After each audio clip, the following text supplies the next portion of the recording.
everyone, and welcome back to Art-Cher. Today I'm going to teach you about making this acrylic painting. And you can do this in tempera, or you can do this in acrylic.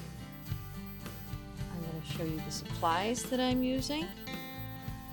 I'm using a watercolor paper.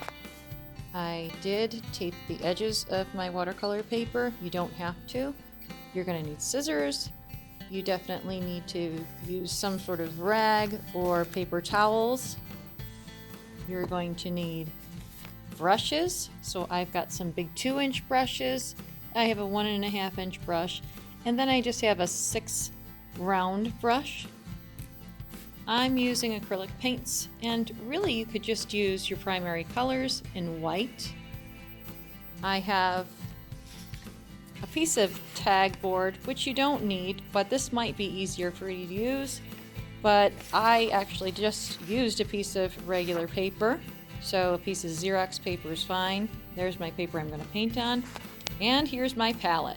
So I kind of did cheat a little bit, and I put a little bit of red if you have red.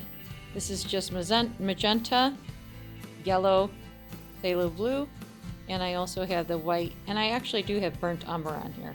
That's another thing that you can decide if you want that one as well. I really don't use black in my paintings, so this is just a fun one to get you started on painting. So here we go. All right, so here we go. I have my 2-inch brush, and I'm going to paint a blue sky and blue water. Okay, so now I'm going to take my blue. Okay, and you want to get a good amount of the blue on your brush.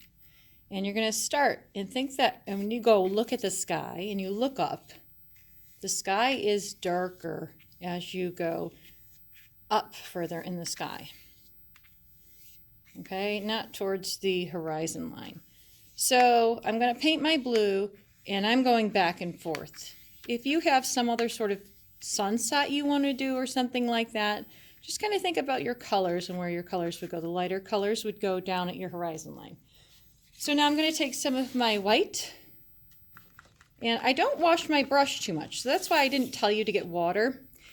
But you could get a little bit of water to just make sure that your acrylics don't dry on your brush. So now I'm just kind of brushing back and forth. Okay, and now I'm going to go down further, and as I go down further on my paper, I'm going to get darker as well. So the 2 edges should have your darker paint. I'm going to take a little more white on my brush, and I'm going to start in the center again, brush back and forth horizontally. Okay, and then I'm going to come down into it, and again a little more white on my brush, and back and forth up into your sky. Okay, now it's a little less pressure as you're going up into your sky. Maybe a couple little clouds in the sky up there. Okay, and now a little blue on my brush. Okay, and then I'm going to come down to the very end. A little more blue.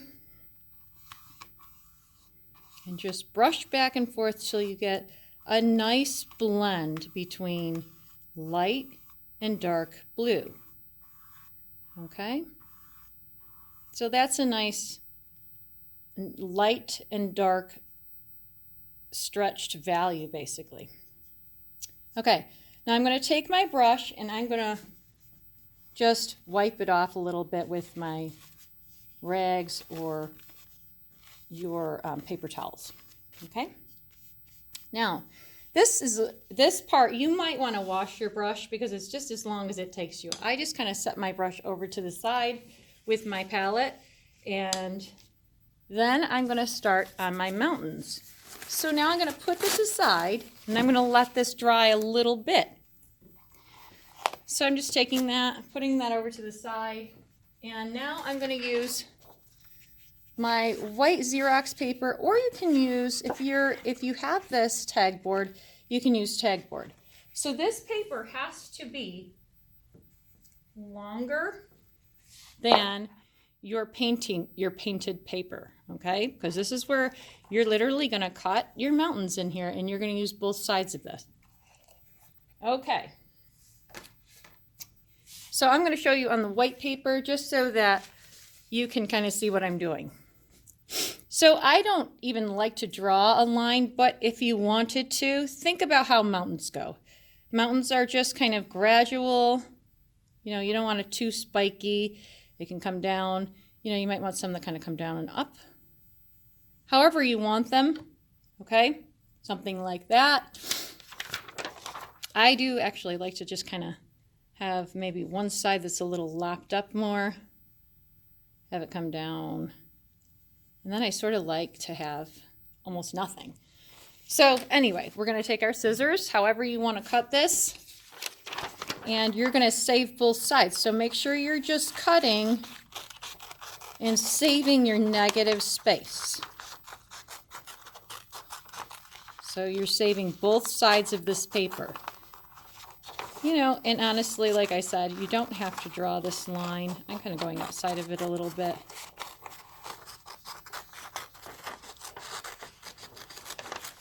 There we go.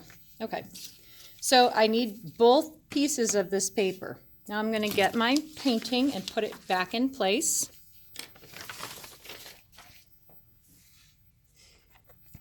And you can wait a little longer to have it dry a little more, although you don't have to. I've found that if you use white paper rather than the black paper, that it's actually kind of neat if a little bit of paper sticks on there. So this is the side. You got to think that you're going to be doing the mountains in here. You can already see it. Okay, so pick the side that you want it to be on. You can flip it over. You could do that side, or you can do this side. So I'm going to put it on this side, and I'm looking at where I want it to set. So this is where I want mine to set. And like I was saying about the white paper, is if it sticks a little bit, you almost see clouds in the sky, which is kind of neat. So I'm just putting that down on my paper, and now I'm going to use the opposite side on the cut side, and I'm going to put that down for, that's going to be like where my mountains stop. So I want that to be really straight across. Make sure that you're looking and seeing like that it's straight with this bottom line and the top line, okay? So you want to see that it's straight across.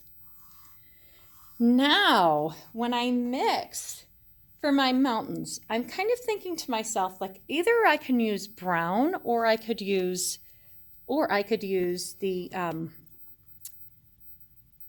burnt umber that I have here. So that's a little bit of a cheat. I have burnt umber here, but really mixing all of your primary colors if you don't have everything. So it's mostly yellow, then you put some magenta in, and then you put a touch of blue in. I already have a touch of blue on my brush, and I'm going to mix a little bit just to show you this mix.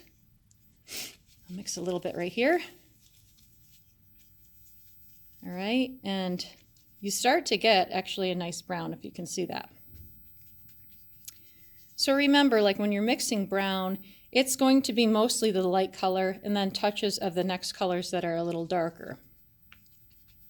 All right, so I'm going to show you by using the color that I just mixed. And now I've got all that color still on my brush. I'm going to take a little bit of the white and I'm going to put it on, and I want a lot of paint on my brush. So pick up a lot of paint on your brush.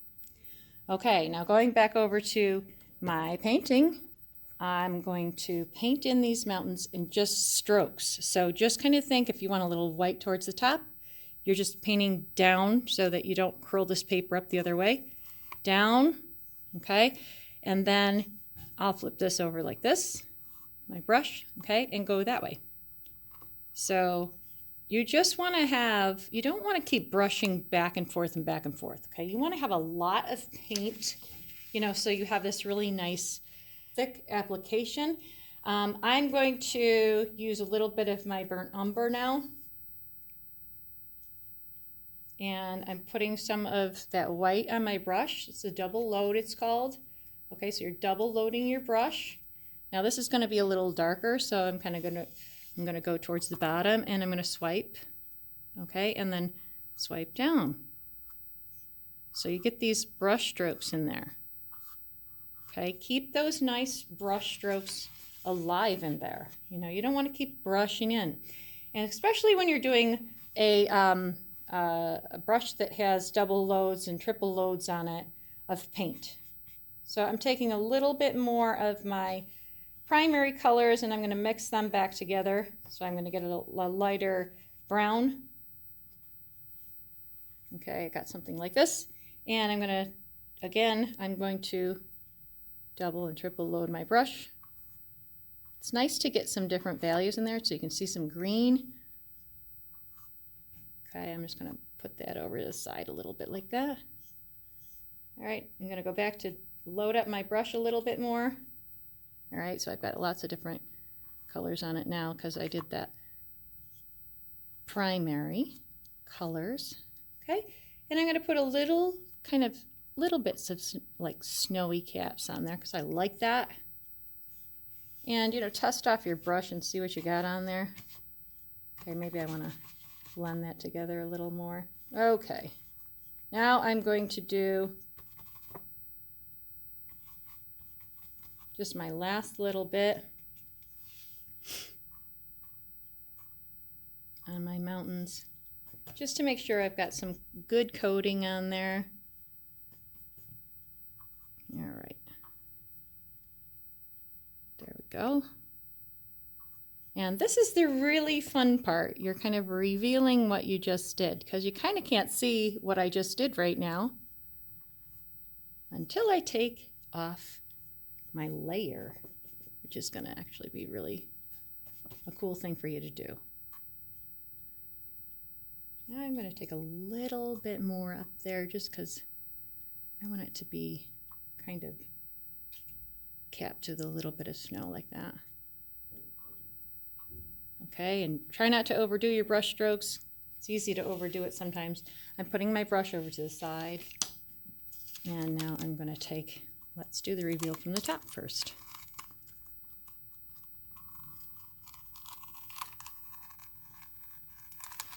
All right, there we go. There are those lovely mountains. Okay. So now I've got those mountains going. I'm going to take my brush again, and I am going to take some paper towels and just wipe this off. So wipe it so that you have it. So I'm going to show you how you'll have just a little bit of a dry brush on your brush. Okay, so you can kind of dry brush the paint that's on your brush. Okay, so I'm taking my paper towel and just wiping.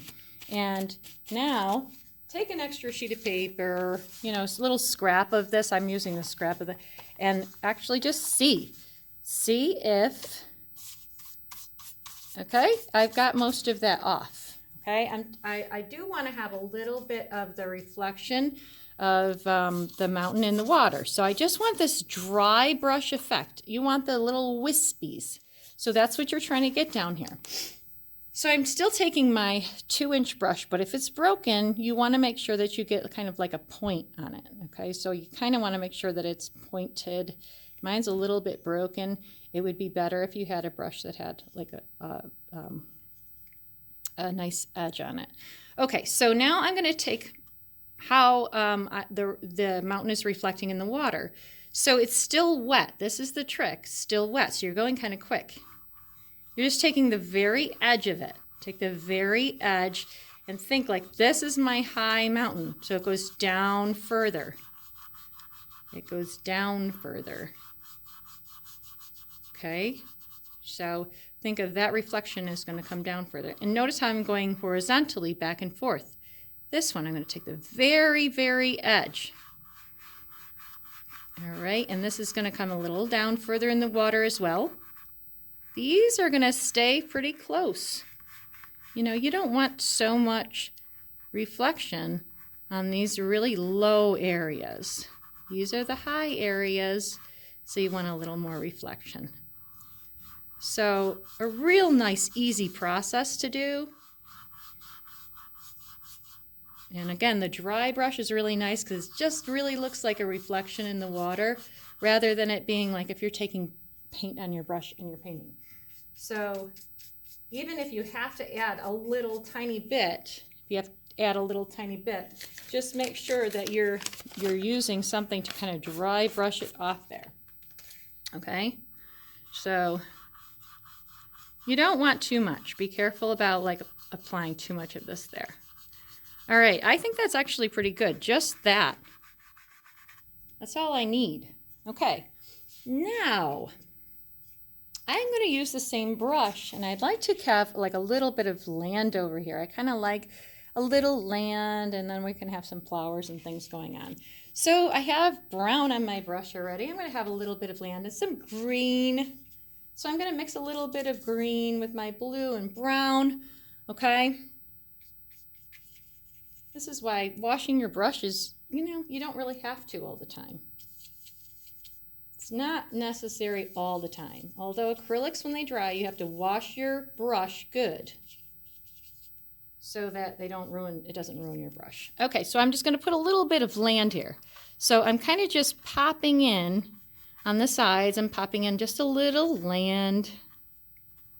Okay, I'm going to get this a little double loaded with a little bit of white.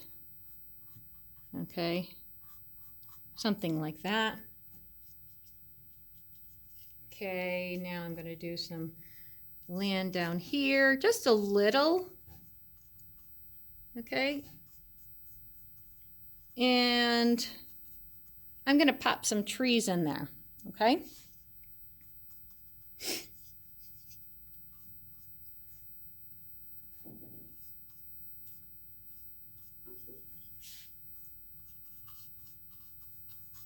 Okay, now trees, if you have a smaller brush that has a good tip, good edge on it, you can use that.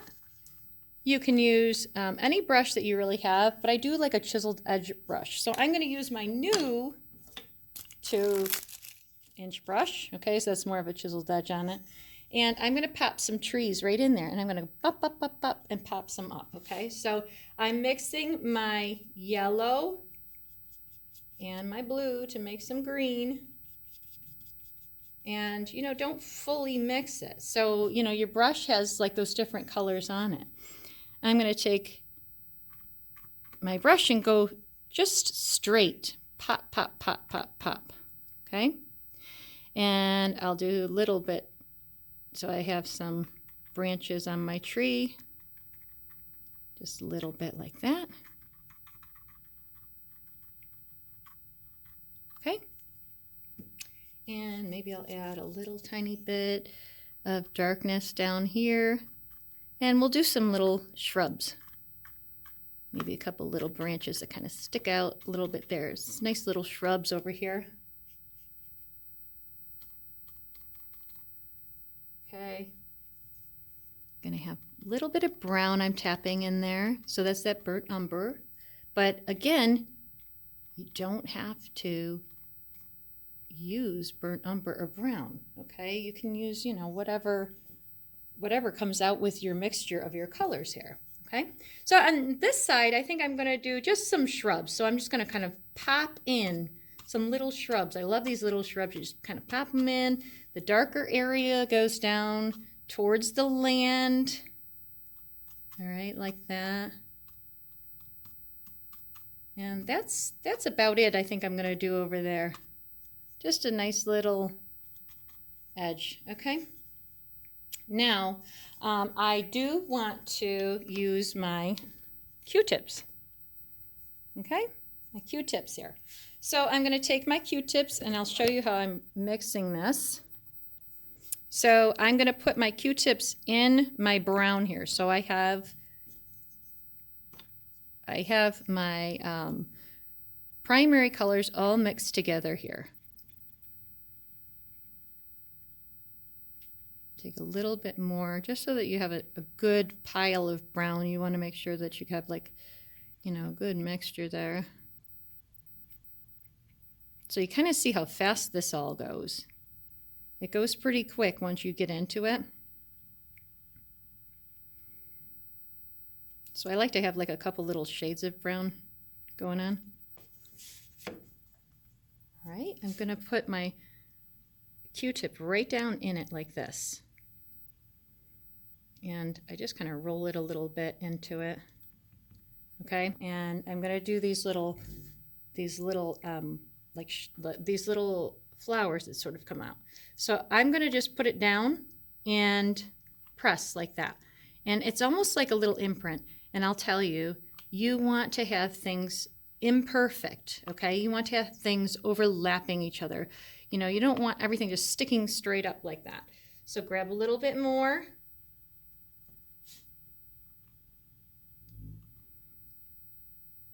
And I'll have some that are a little lower.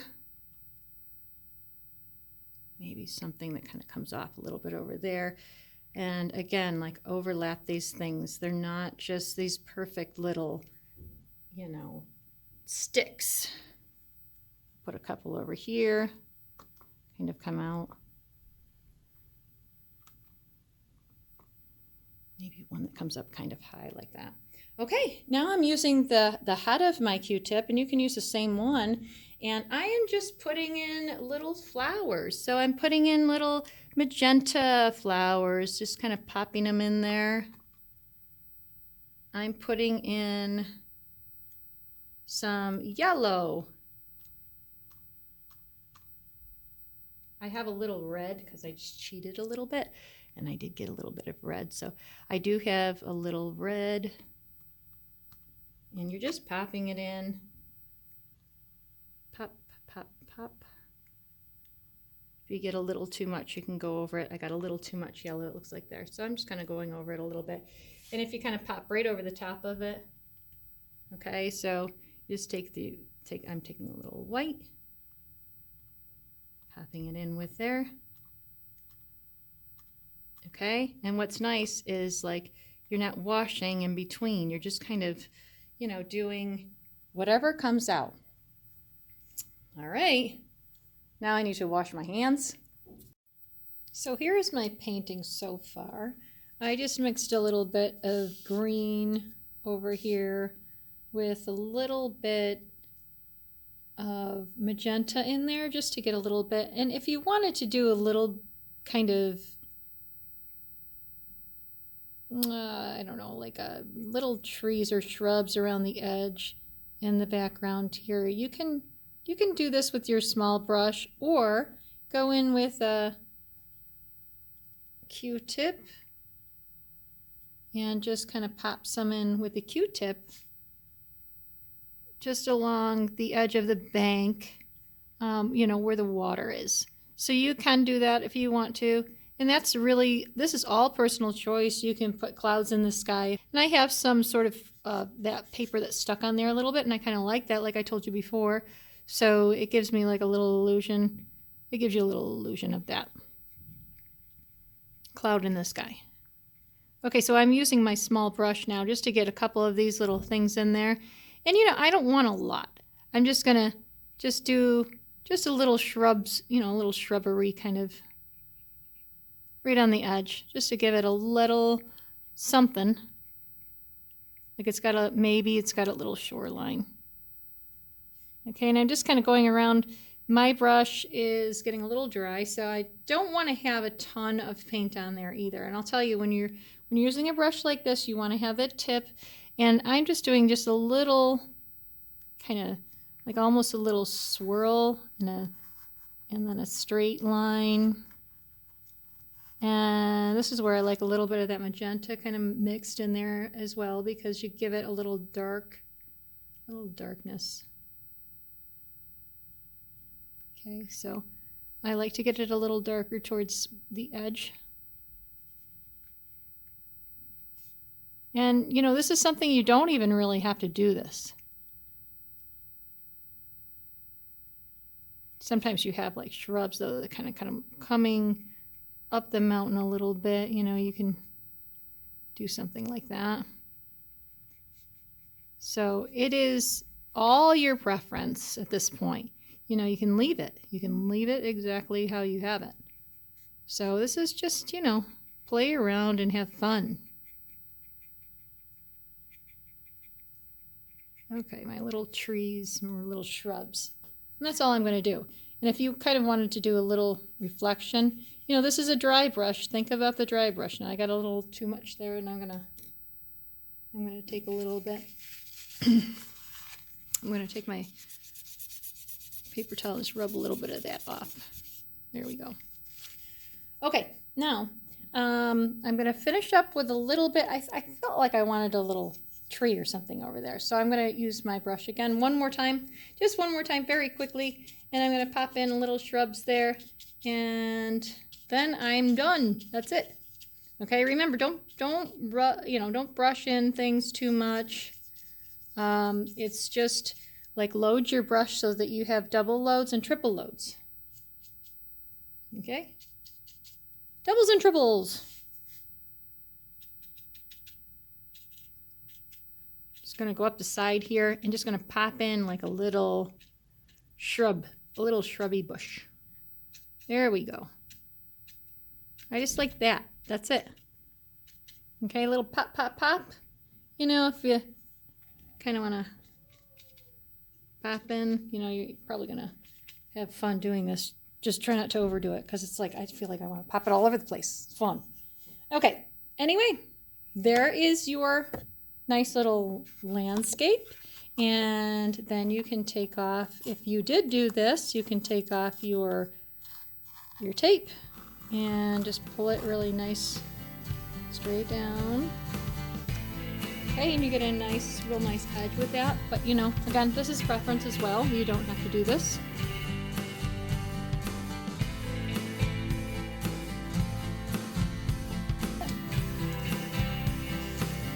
Okay. There we go. So that's that painting that I just did with you. It's just a good practice. So if you're a little, you know, worried about beginning painting, this is just very easy practice for you to start off with. Okay, click a like below and subscribe. Thank you.